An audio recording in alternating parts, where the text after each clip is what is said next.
Hi, good friends. I was on this beautiful night just reading a story to my daughters when I realized it was a story that we all needed. The story of ancient Israel. For it was King Solomon's era. As King Solomon was ruling Israel, he had a chief of the guards. And this chief of the guards was named Bediah, who was one night speaking to the soldiers out the side, and King Solomon overheard him sharing with the guards. Bediah said, "I have achieved every single task that King Solomon has ever asked for me, without fail." And the guards were laughing and cheering, and King Solomon overheard this in the distance and thought to himself, "I know Bediah as a quiet man. I need to give him something impossible to humble him." So after a moment of reflection, he asked Bediah to come before him.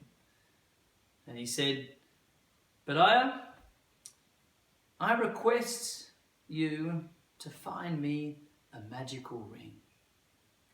Bediah went on one knee and kneeled and said, "Great King Solomon, your wish is my command. I will find you that magical ring. Please tell me more about the ring so that I may search the world for such a thing." King Solomon said to him, "It's a magical ring that can make anyone that is happy sad and anyone that is sad happy." Well, King Solomon secretly knew that this was impossible and that no such a ring ever existed. But he knew that he would go on his quest. And in fact, he said to Bediah, "Please make sure you bring this ring to me within 6 months' time." And Bediah said, "Your wish is my command. I will travel the world to search for such a thing." And off he went. The first place that Bediah went to was the marketplace. And he went to the goldsmiths, the silversmiths, and even the metalsmiths and workers, and each of them said, that does not exist. "We don't make such a thing. We've never heard of such a thing, but if you do, please let us know." And so Bediah thought to himself and realized that such a thing must be from a far land, a foreign land. So he went down to the port and asked the chief of the ships and all the captains and said to them, "Have you ever seen a ring in your travels of the world that makes anyone happy sad and anyone that is sad happy?" And the great captains all shook their heads and scratched their beards and said, "No, we've never seen such a thing, for such a thing cannot possibly exist."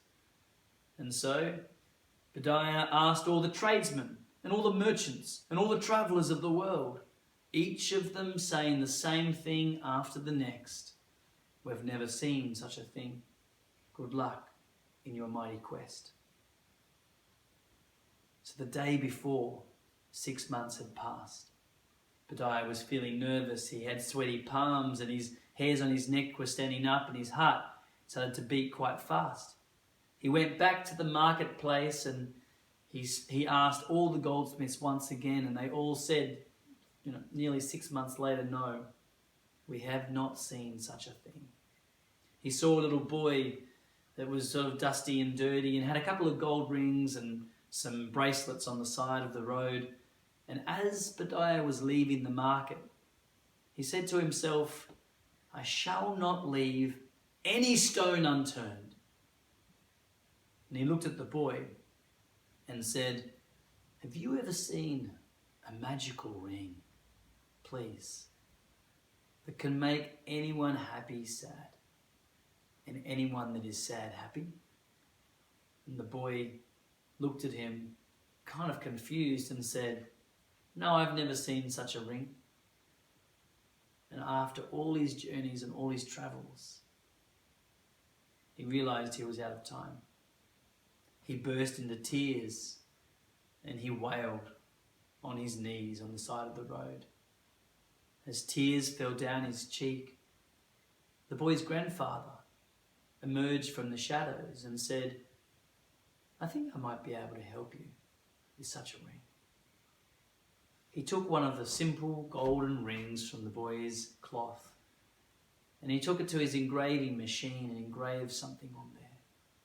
And as he passed it back to Bediah, Bediah's heart beat once more in excitement. His sadness became instantly joyful. And he said, "This is the ring!" With happiness amongst him, he jumped up and gave him a hug and said, "Thank you so much." And he ran off to King Solomon's court. For King Solomon's great court, there was a mighty feast with all his guests. King Solomon was in a boastful, joyful mood. And then he saw Bediah at the back of the hall. And he thought to himself, if Bediah comes to me and says he hasn't achieved his quest, I shall not make a fool of him.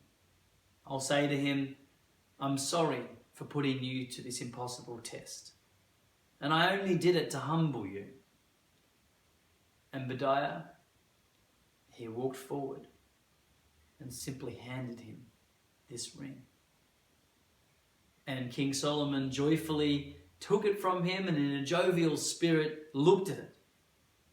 And in a second, his heart dropped and his face, his smile vanished.